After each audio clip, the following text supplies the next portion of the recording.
वो जा चुका था, मगर आनिया अभी भी उस खौफ के ज़ेर असर थी, क्योंकि वैसे ही उसे हर किसी शख्स से डर लगता था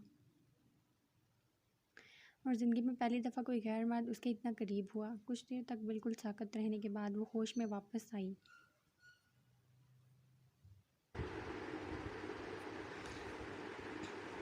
और गिरती पड़ती नाजिश के बिस्तर पर पहुंचकर उसने ज़ोर से नाजिश को झंझोड़ डाला। क्या हुआ यार आनिया? अपनी आंखें मसलती वो बेजारियत से बोली। यहाँ पर अभी कोई आया था और उसने मुझे। क्या कह रही हो? कब? कैसे यार? मुझे तो पता नहीं चला। आने की बात करती वो उसे सवाल करने लगी। नाजिश, उसने मेरे मुंह पर हाथ रखा हुआ था और मजबूती से मुझे पकड़ा भी हुआ था और फिर मेरी पेशानी पर उसने किस किया। झलझल कांपते आंसू बहाने के साथ आनिया एक एक बात बता रही थी उसे। यार ये तो हद हो गई। मुझे जगा देती तो मैं फिर उसकी सारी हीरोपंती निकालती। और फिर ये देखो नाजिश, उसने मुझे वो रिंग भी पहना दी। अपना हाथ नाजिश के सामने करती वो उससे वही अंगूठी दिखाने लगी जो उसके हाथ की जीनत बनी हुई थी। यार वो इतना कुछ कर गया और तुम कुछ भी ना कर सकी। मैं क्या करती नाजिश, में पूरी शौक थी। बेबसी से नाजिश को देखती वो अपनी कैफियत बता रही थी। बस कर दो यार, तुमसे कभी कुछ नहीं हो सकता, ये उम्मीद करना ही बेकार है। अगर मेरे साथ ऐसा कुछ होता ना तो कसम से जान ले रही थी मैं उसकी। आनिया पर गुस्सा होती, वो बगैर मजीद कुछ कहे दोबारा से सो गई। लेकिन आनिया की तो नींद जैसे गुम हो चुकी थी। वो बाकी सारी रात बार बार खिड़की की जानिब देखती खौफजदा होती रही। सुबह के 6 बजे उन दोनों के दरवाजे पर दस्तक देकर उन्हें जगा दिया गया, जबकि आनिया तो सोई ही नहीं थी। दस्तक की आवाज़ सुनकर नाजिश जाग गई और फिर बगैर कुछ बोले आनिया को उठने का इशारा करती वहाँ अपने साथ खींचती छुपते छुपाते घर से बाहर निकल गई। कहाँ जा रहे हैं हम नाजिश? हैरानगी से नाजिश को अपने हाथ में कदम उठाते देख आनिया ने उससे पूछा। वो समझ ही तो नहीं पा रही थी आखिर नाजिश के दिमाग में चल क्या रहा है। क्यों वो कल रात के वाक़े के बाद इसलिए घर से बाहर आती सुबह निकल पड़ी बाहर इतनी सुबह निकल पड़ी, यहाँ तक कि कपड़े तक तब्दील नहीं करने दिए उसने। ज़्यादा मत सोचो, बस घर आज फिर हमने वापस चले तो जाना ही है, तो इसलिए पहले थोड़ा और घूम फिर ले, इस वजह से लाई हूँ मैं तुम्हें बाहर। नॉर्मल सा अंदाज़ अपनाते नाजिश ने आनिया को तसल्ली करवानी चाहिए, लेकिन नाजिश फिर से दादी गुस्सा हो गई तो आनिया खौफजदा होती इर्द गिर्द देखते हुए बोली, कोई बात नहीं यार, तुम दादी की फ़िक्र मत करो, सब संभाल लूँगी। आनिया से कहते नाजिश इसलिए फिर से घूमने लग गई कि अचानक उसे एक शोर बर्पा हो गया, जिस पर वो दोनों चौंक उठी। मालिक आ रहे हैं, चुप जाओ सब। गांव में मचने वाले शोर पर वो दोनों हैरान हो गई, जबकि गांव के सब लोग डर कर अपने घरों में छुपने लगे। खासतौर पर नौजवान लड़कियों को उनकी माएँ खींचकर घर से बंद कर रही थी। अभी वो दोनों सब समझने में मसरूफ़ थी कि एक औरत पीछे से आनिया का हाथ पकड़कर ज़बरदस्ती उसे खींचते अपने साथ अपने घर ले जाने लगी। खौफ के मारे आनिया से तो बोला नहीं गया, मगर नाजिश ये मंजर देख चुकी थी। तेज़ी से उस औरत के करीब होकर एक झटके के साथ उसने आनिया का हाथ इस औरत की गिरफ्त से आज़ाद करवा दिया। कौन है आप और ये क्या हरकत थी? कहाँ लेकर जा रही हैं आप आनिया को? ये बातें करने का वक्त नहीं है, अपनी जान बचानी है तो चलो जल्दी, वरना बहुत पछताओगी। उस औरत के खौफजदा चेहरे को देखते ना चाहते हुए भी ना जाने क्यों नाज़िर उसकी बातें मुतफिक हुई आने को, इसलिए उसके घर चली गई। तब मजबूती के साथ उस औरत ने फ़ौरन अपने घर के दरवाज़ों को बंद कर दिया, साथ ही सभी खिड़कियाँ भी बंद करने लगी। मगर बाहर होने वाले शोर को सुनकर नाज़िश अपनी फितरत से मजबूर खिड़की को खोलकर बाहर देखने लगी, जहाँ बहुत सी गाड़ियाँ रुक चुकी थी और एक बड़ी सी गाड़ी में से उन सभी का मालिक बाहर निकला, जिसके पैरों को वहाँ गाँव के मर्द हाथ लगाकर यकीनन सलाम कर रहे थे। उन सभी की ऐसी हरकतें नाजिश को गुस्सा दिला रही थी, जबकि आनिया बेचारी तो सहम कर घर के एक कोने में खड़ी दिल ही दिल में ढेरों उन दोनों की हिफाजत की दुआएं करने लगी थी। अपने पैरों को छोड़े किसी भी फ़र्द को जवाब दिए बगैर उनके मालिक की नज़रें किसी की तलाशी थी, जब अचानक ये देखते उसकी नज़र खिड़की से खुद को ही देख रही नाजिश पर पड़ गई। और फिर अगले ही पल एक तंज़िया मुस्कुराहट के साथ उसने इशारे से अपने गुंडों को उस घर का दरवाज़ा खोलने का हुक्म पेश कर दिया, जबकि नाजिश अब खिड़की बंद किए भागकर आनिया के करीब जाकर खड़ी हो गई, जैसे उसने तो कुछ किया ही ना हो। जबकि वो औरत भी अपने खौफ की वजह से नाजिश पर ध्यान न दे पाई थी, वरना वो उससे मना कर देती बाहर देखने से। देखते ही देखते बहुत से हट्टे कट्टे मर्द उस घर के करीब पहुंचकर ज़ोर ज़ोर से दरवाज़ा खटखटाने लगे। उन्हें कैसे पता चल गया? अपने दरवाजे के खटखटाने पर वो औरत खौफजदा होती मुँह ही मुँह में बड़बड़ाई, क्या पता चल गया? बताएं कुछ, कौन है बाहर? नाजिश ने झट से सवाल किया। तुम दोनों जल्दी चलो मेरे साथ। नाजिश के बात का जवाब दिए बगैर उस औरत ने दोनों को अपने साथ खींचते तेज़ी से एक लकड़ी की अलमारी में जाने का इशारा किया, जिस पर अमल करते हुए दोनों अंदर चली गई। यहीं पर रहना और शोर बिल्कुल मत करना, कांपते हुए कहते हुए उस औरत ने अलमारी का दरवाजे को बंद कर दिया और फिर दरवाजे की जानिब बढ़ी। कौन है? दरवाज़ा खोल, मालिक तुझसे बात करना चाहते हैं। उस औरत के सवाल करने पर सामने से उसे कहा गया। तब उस औरत ने दरवाज़ा खोल दिया और नज़रें झुकाए खड़ी हो गई। अगले ही लम्हे उसके घर में मालिक ने कदम रखा, जिसके जूतों को देखते वो औरत मज़ीद कांपना शुरू हो गई। वो लड़कियाँ कहाँ पर हैं? एक बारी पुरस्कार आवाज़ में सवाल किया गया। मालिक, कौन सी लड़कियाँ? मुझे नहीं मालूम। अपने खौफ से कांपती ज़ुबान में उस औरत ने झूठ बोला, जिसकी सज़ा उसे एक ज़ोरदार थप्पड़ की सूरत में मिली। नहीं मालूम मुझे। नहीं मालूम तुझे? झूठ बोल दिया साली। मुझसे झूठ बोलेगी? तो इतनी हिम्मत आ गई है तू मुझसे झूठ बोलेगी?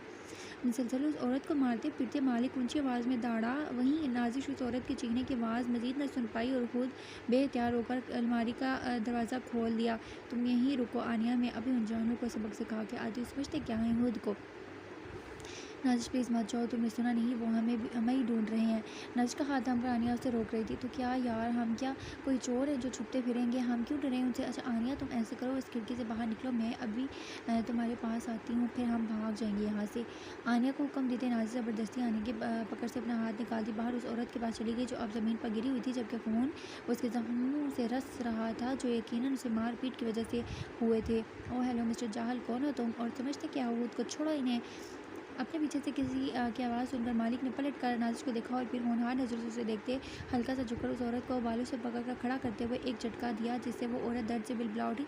समझ नहीं आ रही तुम्हें? मैंने कहा छोड़ो इन्हें वरना। नाजिश के गुस्से से चीखने पर मालिक ने फिर से ज़मीन पर उस औरत को फेंकते ठोकरों से मारा, मजीद उसे तकलीफ देनी शुरू की, जिससे उसकी चीखों में भी इजाफा होने लगा। साथ ही नाजिश का गुस्सा भी 7वें आसमान पर पहुँच चुका था। तुम्हारी तो गुस्से से दांत पीसते हुए नाजिश अगले ही पल मालिक के करीब आई और फिर अपनी पूरी कुव्वत से खींचकर एक थप्पड़ मालिक के मुंह पे दे मारा, जिस पर तैश में आते उसके गुंडों ने अपनी बंदूकें निकाली और उनका रुख नाजिश की जानिब कर दिया। मालिक ने अपना हाथ उठाकर उन्हें मना करते हुए अपने लहू रंग नज़रों का रुख नाजिश की तरफ किया। उसकी नज़रों में इतनी वहशत थी कि नाजिश को फ़ौरन अपनी गलती का एहसास हो गया कि आखिर क्या कर दिया है उसने, किस मुसीबत को दावत दे दी है।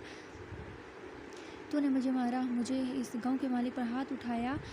बस देख तू, तेरा तो वो हशर कर दूंगा मैं कि खुद मरने की दुआएं करेगी तू।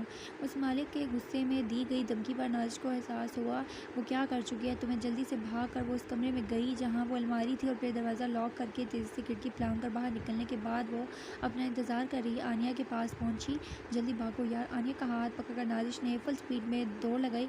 आनिया यार, एक बहुत बड़ी गलती हो गई है मुझसे, हमें अब भी निकलना होगा वहाँ वापस कराची के लिए। अगली कुछ देर में वो दोनों घर पहुंच गई थी, तो सीधा जाकर उन्होंने सब कुछ दादी को बता दिया और कोई ऑप्शन भी तो नहीं था उनके पास। वैसे भी वो ओवर कदर सवार हो गया था कि कुछ सोच समझ नहीं पा रही थी वो। ऐ मेरे अल्लाह, ये क्या कर दिया तुम दोनों ने? अब क्या होगा? देखो ये बुरके पहन और फ़ौरन गाड़ी से मत जाना, तुम्हें जाने नहीं देंगे वो। मैं तुम्हें बस स्टॉप छोड़ कर आती हूँ, वहाँ से भाग जाओ जल्दी। दादी की बात मानते तेज़ तेज़ चलते हुए वो बुरके पहन लिए उन्होंने और फिर जल्दी से दादी उन्हें लिए बस स्टॉप चली गई। बिल्कुल खामोश रहना तुम दोनों और अपनी शक्ल बिल्कुल मत दिखाना, नाम भी कोई पूछे तो गलत बता देना, ठीक है? जी दादी। दोनों ने एक साथ दादी से कहा। तब दादी खुद तेज़ी से वापसी के लिए पलटी ताकि मालिक अगर उनके घर पहुंच जाए तो वो वहां मौजूद हों और उसे कोई शक ना हो। वहीं जब आनिया और नाजिश बस में सवार हुई तो वहां काफ़ी रश बैठने के लिए जगह बिल्कुल नहीं थी। नाजिश सबसे आगे मौजूद सीट पर बैठी, जबकि आनिया सबसे पीछे। अभी बस थोड़ी ही आगे बढ़ी थी कि रास्ते में बहुत बड़ी गाड़ियों में मौजूद कुछ गुंडों ने बस को रोक लिया और सब पैसेंजर्स को नीचे उतरने का हुक्म जारी किया। सभी डरकर बस से उतरने लगे थे। उनमें से एक गुंडा खुद बस में चढ़कर 2 लड़कियों के बारे में पूछ रहा था, मगर किसी को इस बात का इल्म नहीं था। आखिर में आनिया बस से उतर रही थी, तभी मालिक खुद भी बस में उन्हें तलाश करने के लिए आने लगा कि अचानक आनिया मालिक के साथ टकरा गई। अपनी बड़ी बड़ी खौफजदा आंखों को उठाए आनिया मालिक की तरफ देखने लग गई और फिर जल्दी से नज़र चुकाए साइड से गुजरकर बस से नीचे उतर गई। आनिया ने मालिक के चेहरे को ज़्यादा गौर से नहीं देखा था, क्योंकि वो बहुत ज़्यादा खौफजदा था और कुछ सेकंड से ज़्यादा ना ही वो मालिक के चेहरे को देख पाई थी। नीचे उतरते ही आनिया नाजिश को ढूंढने लग गई, लेकिन लोगों का बहुत रश वहाँ। इतने में मालिक ने बस से दोबारा उतरकर नाजिश के बुरके के नीचे मौजूद स्लम जॉगर्स को देख लिया और अपने गुंडों को इशारा करके उसे गाड़ी में डालने का हुक्म दिया और खुद एक बड़ी गाड़ी में बैठकर वहाँ से चल गया। मगर इस बात से आनिया और नाजिश दोनों बेखबर थी। उनकी बस चेक कर लेने के बाद सभी लोग वापस बस में सवार हो रहे थे, उनमें आनिया भी शामिल थी। लेकिन नाजिश सबसे आखिर में खड़ी अंदर जाने का इंतज़ार कर रही थी कि इतने में बस चल गई। बस को रोको, मुझे तो आने दो। नाजिश ने बस चलती देखी तो ऊंची आवाज़ में बोली। आनिया भी नाजिश को बाहर देखकर कंडक्टर को कहने लगी कि बस रोको, मेरी दोस्त अभी नहीं आई। मगर मजाल थी जो बस रुक जाती। तब नाजिश ने पीछे भागना शुरू कर दिया कि अचानक किसी ने नाजिश का हाथ पकड़ लिया और उसके कदम वहीं थम गए। हम छोड़ देंगे तुम्हें, किसी की आवाज़ पर नाजिश ने पीछे मुड़कर देखा। गुंडे ने उसके हाथ को पकड़ा हुआ था। छोड़ो मुझे, छोड़ो। छोड़ेंगे, पहले हमारे मालिक से तो मिल लें। नाजिश के चीखने पर उस गुंडे ने जवाब दिया, क्या बकवास कर रहे हो तुम, चल मेरे साथ। नाजिश के गुस्से होने पर उस गुंडे ने उसके सर पर बंदूक रख दी, जिसे देख वो खौफजदा हुई और फिर ज़बरदस्ती नाजिश को गाड़ी में बिठा दिया। गाड़ी फुल स्पीड के साथ चलना शुरू हो गई। गाड़ी के स्टार्ट होते ही नाजिश ऊंचा ऊंचा चलाने लगी। अब हाथ पर हाथ धरे वो बैठ नहीं सकती थी। उसे किसी भी तरह खुद को इस जंगल से आज़ाद करवाना था। कौन हो तुम लोग? वो जो घटिया इंसान है जिसे तुम लोग मालिक कहते हो, उनकी ही पालतू कुत्ते हो ना तुम सभी। और तुम यहाँ, तुम या तुम्हारा मालिक क्या समझते हैं? ऐसे मुझे किडनैप करके तुम लोग खुद बच जाओगे? बिल्कुल नहीं, तुम जानते नहीं हो मेरे दोस्त को सब मालूम है। उसे एक एक बात से बेखबर है वो। तुम में से कोई भी नहीं बचेगा, सबको जेल पहुँचा दूँगी मैं। समझे? चुप कर, कब से चर्चा किए जा रही है? जानती तो नहीं है हमारे मालिक को?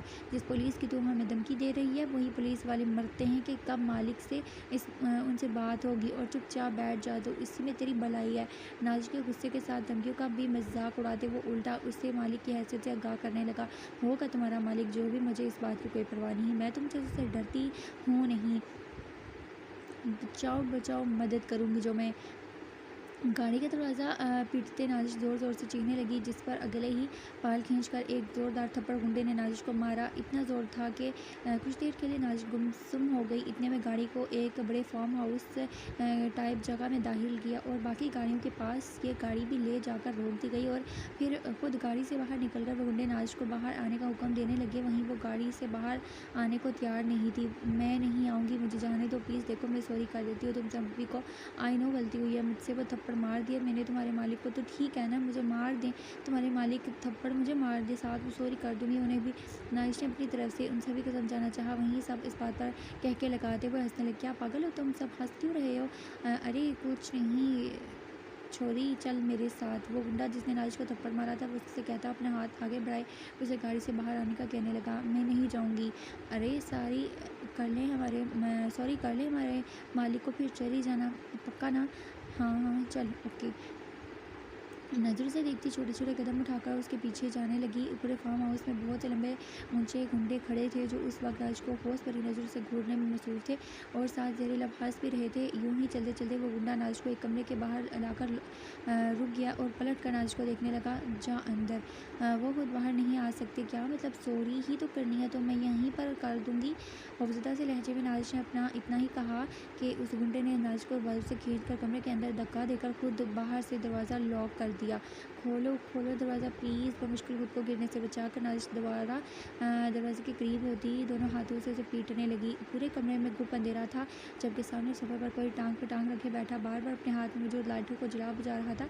एक यही आवाज़ थी जो उस सन्नाटे को ख़त्म करने का बाइस बन रही थी। उसी आवाज़ को सुनकर नाजिश को मज़ीद खौफ आने लगा। कौन?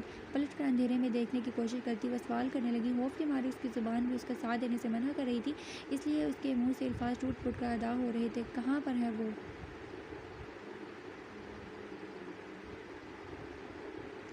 वही सोफे पर बैठा शख्स लाइटर को बुझाकर भारी और गुस्सीली आवाज़ में बोला, कौन कहाँ पर है?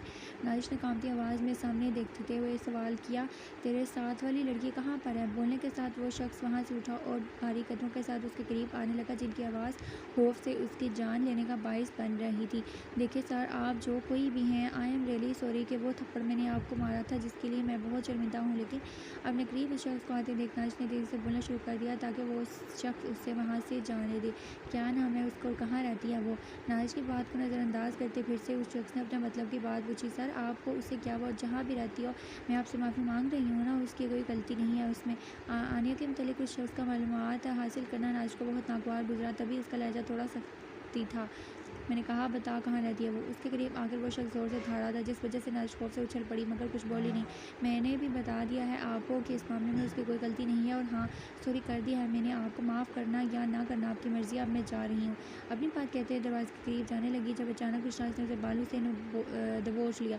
तो समझती क्या है खुद को? हाँ तू जानती नहीं है इस बार तेरा सामना किससे हुआ है और कौन हूँ मैं? इतना लोग गुनाह करने से नहीं डरते जितना मेरा नाम लेने से उन्हें खौफ आता है, और तेरी इतनी औकात जो तू मुझे थप्पड़ मारे तेरे साथ साथ तो वो करूँगा मैं जिसे देखकर लोग खौफ से अपनी बहन बेटियों को मार देना तो ज़रूर पसंद करेंगे, लेकिन घर से निकलना नहीं। अपनी बात कहने के साथ उस शख्स ने नाजिश के बालों पर अपनी गिरफ्त मजबूत की थी, जिससे वो दर्द से बिलबिला उठी मगर हिम्मत नहीं हारी। खुद को आज़ाद करवाने की जद्दोजहद में अब भी मसरूफ़ थी वो। छोड़ो मुझे, और तुम हो कौन, क्या समझते हो तुम मुझे? इन गाँव वालों की तरह नहीं हूँ मैं, समझे तुम, जो खामोशी से बैठ जाऊँगी। 2 मिनट, सिर्फ 2 मिनट लगेंगे मुझे, इसके बाद जेल के सलाखों के पीछे होगे तुम। इतना दर्द बर्दाश्त करते हुए भी अपने लहजे को मजबूत बनाती वो उस शख्स को धमकी देने लगी। हाँ हाँ, तो तुम मुझे राना ज़रूर कुछ जेल में भेजे की औकात है तेरी इतनी? टहका लगाते हुए अचानक से संजीदा होकर दांत पीसते उस शख्स ने नाजिश के बालों को छोड़कर ज़मीन पर ज़ोरदार धक्का दिया। और साथ ही 2 कदमों में स्विच बोर्ड के करीब पहुँच कर लाइट ऑन कर दी। तब रोशनी में अपनी आंखों को हल्का सा खोलती नाजिश उस शख्स के चेहरे को देखने लगी। हर कोई तुमसे नहीं डरता मिस्टर राना। अपनी कहानी सुनाती जहाँ से अब वो रस रहा था, वो खुनवा नज़र से उसे देखती। ओह अच्छा, तो ये बात है, चल ठीक है, ये ले फ़ोन और कर जिसे भी करनी है कॉल। चल तू ऐसे करके कमिश्नर को कॉल कर दे। क्या हुआ, नंबर नहीं मालूम? कोई बात नहीं, मोबाइल पकड़ और डायल कर नंबर। ज़बरदस्ती नाजिश को बाजू से पकड़कर खड़ा करने के बाद वो शख्स उसके हाथ में अपना मोबाइल पकड़ाकर कमिश्नर का नंबर बताने लगा, जबकि नाजिश उसकी इस हरकत पर हैरानगी से उसे देखने लगी। क्या हुआ, मेरा नंबर? सर प्लीज़ मेरी मदद करें, ये मुझे किडनैप करके ले आए हैं, प्लीज़ सर। गुस्से से उस शख्स की कही बात पर नाजिश कांपते हुए मोबाइल थामने लगी और नंबर डायल कर लिया। कौन हो तुम? सर मेरा नाम नाजिशा है, मैं कराची की रहने वाली हूँ। सर प्लीज़ जल्दी कुछ करें, मुझे आपकी हेल्प चाहिए। राना साहब ये तो बहुत गलत बात है, ऐसे तो नहीं करते जीज़ू के साथ। नाजिश ने फिर से मदद तलब की तो बदले में कमिश्नर ने उसे मोबाइल स्पीकर पर लगाने का हुक्म दिया, तो नाजिश ने भी फ़ौरन मोबाइल स्पीकर पर लगा दिया। नाजिश ने मोबाइल स्पीकर पर लगाते कमिश्नर ने बोलना शुरू कर दिया। क्या हुआ कमिश्नर, क्या गलती कर दी हमने? राना साहब अकेले अकेले ही मज़े उड़ा रहे हैं, दिल तोड़ दिया आपने तो। कमिश्नर के शिकवे पर जहाँ नाजिश शॉक्ड हुई थी, वहीं वो शख्स तंजिया मुस्कुराहट के साथ नाजिश को देखने लगा। देख कमिश्नर, ये तेरे टाइप का माल नहीं है, इससे तो मुझे बहुत कुछ जानना है और साथ में बहुत कुछ दिखाना भी है इसे। कमिश्नर और शख्स की सब बातें सुनकर नाजिश सदमे के मारे हरकत करने के भी काबिल ना रही थी, जबकि मज़ीद कुछ बातों के बाद कमिश्नर की काल काट कर वह शख्स नाजिश की नज़रों के सामने चुटकी बजाकर उसे होश में वापस लाया था। क्या हुआ, आप भी किसी को कॉल करनी बाकी है? बोल, चल तू ऐसे कर, हाँ IG को कर ले तू कॉल, शायद फिर तुझे तसल्ली मिल जाए।